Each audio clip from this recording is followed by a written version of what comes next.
সত্যি মানে জিভে জল কন্ট্রোল করা কষ্টকর। আমার আবার পেট খারাপ করবে।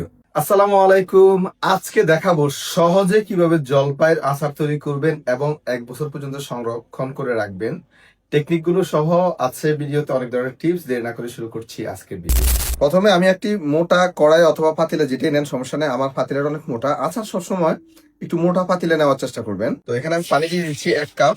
1 কাপ পানির সাথে দিয়ে দিচ্ছি, একটু মেপে দিই, তাতে আপনারা সহজে রান্না করতে পারবেন এবং বুঝবেন। একটু সাইড দিয়ে পড়ে যাচ্ছে। তারপর একটু কম দিয়েছি। চিনি 1 কাপ, 2 কাপ। সুগার দিয়েছি এখানে আমি 2 কাপ। পানি চিনির সাথে দিয়ে দিচ্ছি আমি তেজপাতা 6-7 পিস। তেজপাতাগুলো একটু ছোট সাইজ, যার কারণে একটু বেশি দিয়েছি। তেজপাতা বেশিও দিতে পারেন, কোনো অসুবিধা নাই। পরে তুলে নেবেন, যখন তেজপাতার ফ্লেভারটা শিরার ভিতরে যাবে তারপর তুলে নিলে চলবে। আবার অতিরিক্ত দিয়ে জীবনটা তেজপাতা করিয়েন না। তারপর দিয়ে দিচ্ছি কয়েক পিস দারচিনি।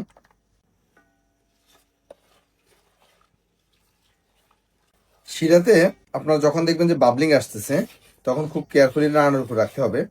আর সুগার গুলো একেবারে গলে যাওয়া পর্যন্ত অবশ্যই অপেক্ষা করতে হবে। এটা অনেকটা ক্যারামেলাইজের মতো করে ফেলবো। এই যে দেখেন, সুগার গুলো যখন দেখবেন এমনটা হয়ে আসছে, জাস্ট ক্যারামেলাইজ হওয়ার একটু আগ পর্যন্ত অপেক্ষা করবেন। তাহলে সুগারের থেকে আপনার চমৎকার একটা ফ্লেভার আসবে। আপনার এখানে তেজপাতা এবং দারচিনির যে ফ্লেভারটা, সেটা সুগারে প্রপারলি যাবে। তারপর আমি দিয়ে দিচ্ছি পাঁচফোড়ন 1 টেবিল স্পুন। পাঁচফোড়ন দিচ্ছি 2 টেবিল স্পুন।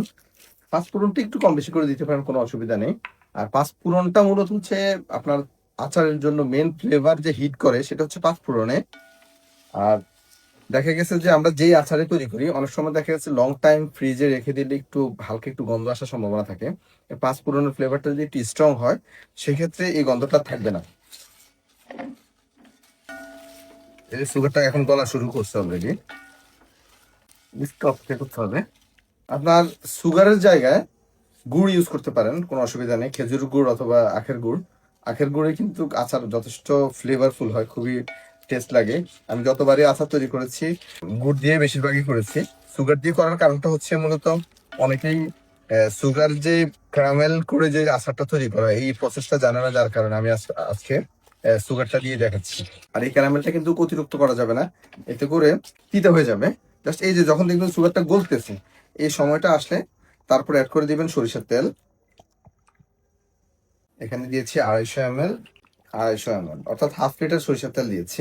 সরিষার তেল বেশি দেওয়ার কারণ আছে। আপনার আচারে তেল কিন্তু আপনার আচারটা প্রিজারভেটিভের কাজ করে, সুগার এবং তেল।